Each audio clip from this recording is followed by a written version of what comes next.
Good afternoon. Thank you for joining me for this video discussion today on telling the story of post-war America. The entrepreneur that I decided to choose is going to be somebody that most people have never heard of, but her company that she founded and ended up franchising throughout the world, everybody has heard of. The entrepreneur that I chose to research this week is a woman by the name of Jean Nidetch. She is actually the woman behind Weight Watchers.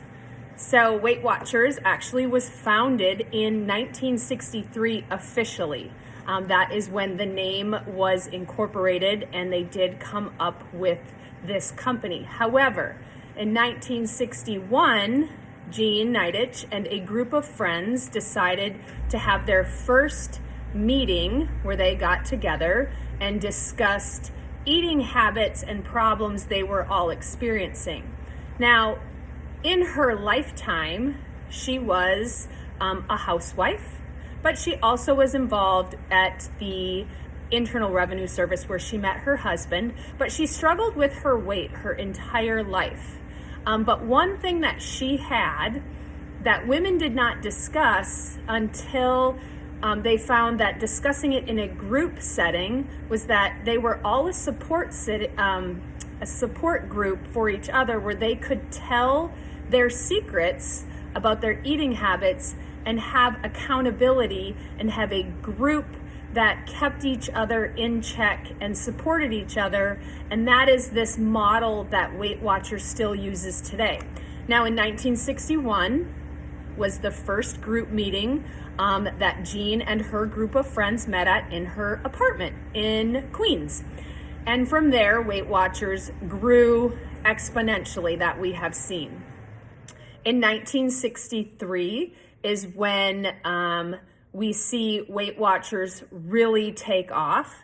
They actually incorporated and went public in 1963.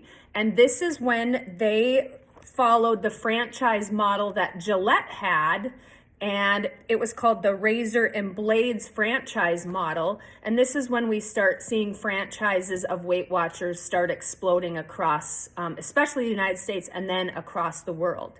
In 1978, Heinz actually purchased Weight Watchers from Jean Nidetch and her partner for roughly $72 million. So her small group meetings on keeping each other accountable for their food habits, and the biggest food habit they all find was that they were closet eaters.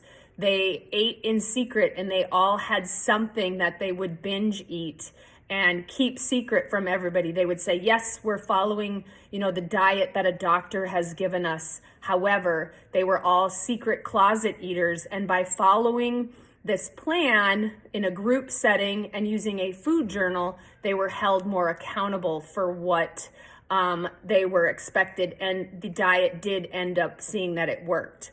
Obviously, Weight Watchers is still present today.